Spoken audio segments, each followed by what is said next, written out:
मैं doctor Vinay Singh Yadav, associate professor, राजकीय महाविद्यालय बहरोड, अलवर, आपका इस कक्षा में स्वागत करता हूं, अभिनंदन करता हूं।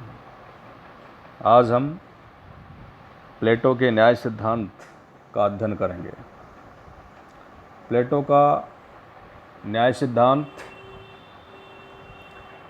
प्लेटो न केवल बीए थर्ड ईयर के विद्यार्थियों के लिए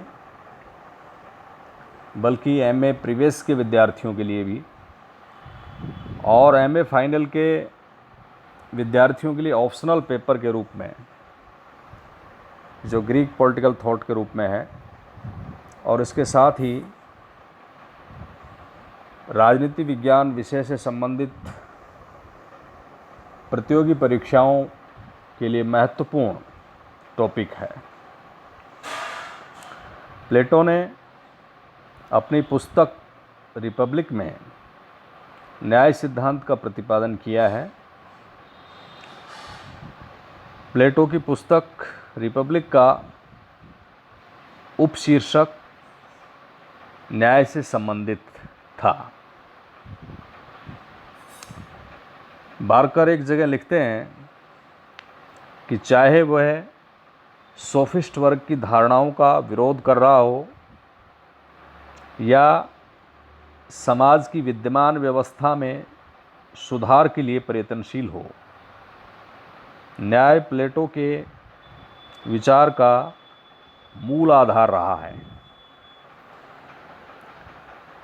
एबी फॉस्टर के अनुसार न्याय शब्द ग्रीक शब्द डिकियोसिन का अनुवाद है। प्लेटो का न्याय का अर्थ आधुनिक कानूनी न्याय के विपरीत नैतिकता से संबंधित है। इसलिए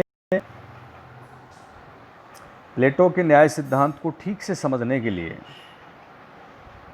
ये आवश्यक है कि न्याय शब्द का सही अर्थ क्या है। आधुनिक समय में हम न्याय को कानूनी परिप्रेक्ष्य में देखते हैं, जबकि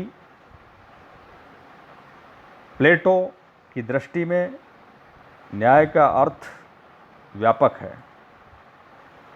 जैसा कि फॉस्टर ने कहा है कि हम न्याय तथा न्याय शब्द को मुख्य न्यायिक प्रशासनिक कार्यों के संपादन में दृष्टिगोचर होने वाले गुण के रूप में मानते हैं। लेकिन यूनानी भाषा या यूनानी दार्शनिकों ने न्याय शब्द का प्रयोग व्यापक अर्थ में किया है। प्लेटो के लिए न्याय शब्द का लगभग वही अर्थ है जो हम नैतिकता के शब्द से समझते हैं। बारकर का कहना है कि प्लेटो का न्याय एक कानूनी विषय नहीं है, बल्कि इसका संबंध सामाजिक नैतिकता से है। प्लेटो के न्याय सिद्धांत की व्याख्या करने से पूर्व उसकी पृष्ठभूमि का ज्ञान हमें आवश्यक होना चाहिए। सुकरात ने अपनी आँखों से एथेंस का स्वर्णिम युग तथा विनाश काल देखा था। उनके प्रिय शिष्य प्लेटो अपने गुरु के वियोग में विक्षुब्ध हो उठा था, और इस वियोग का कारण उस समय की सामाजिक, धार्मिक तथा राजनीतिक परिस्थितियां थी। भ्रष्टाचार, अस्थिरता, राजनीतिक स्वार्थ, षड्यंत्र, परिवार मोह, धन लोलुपता इत्यादि यूनानी समाज के मुख्य लक्षण थे। सरल शब्दों में कहें तो प्लेटो ने तत्कालीन एथेंस की स्थिति को इन शब्दों में व्यक्त किया है कि उस समय 3 मुख्य बुराइयां थीं: वर्ग संघर्ष, सरकार तथा कुशिक्षा।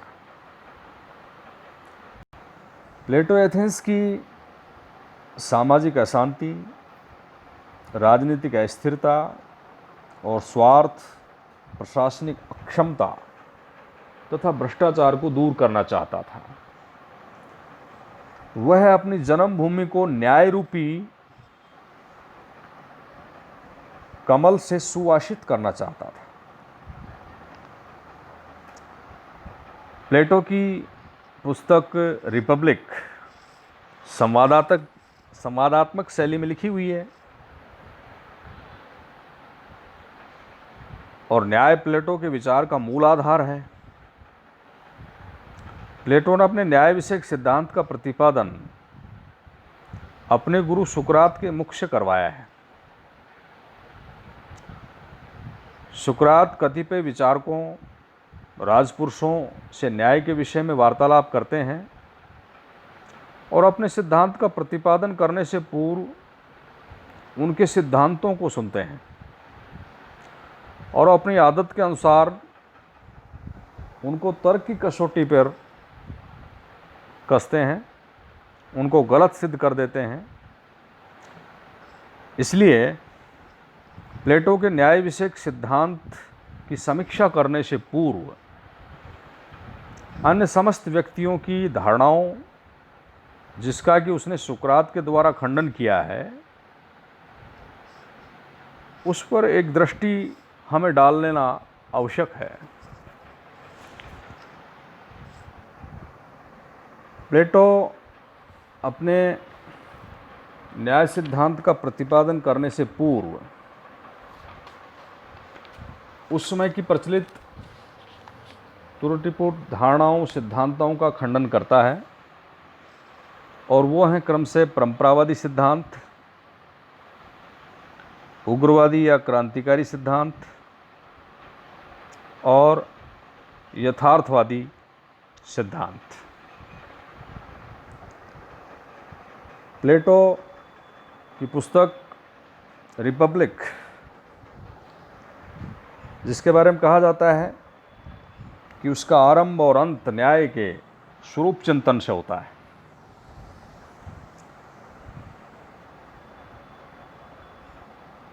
प्लेटो के गुरु सुकरात ग्लाकन के साथ एक देवी की प्रार्थना के लिए जाते हैं और जो अपने साथियों के साथ देवी की पूजा उत्सव देखकर रात्रि को लौट रहे होते हैं,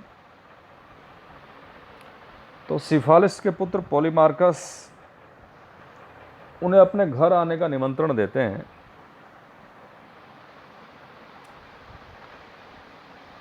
सिफालस सुकरात का स्वागत करते हैं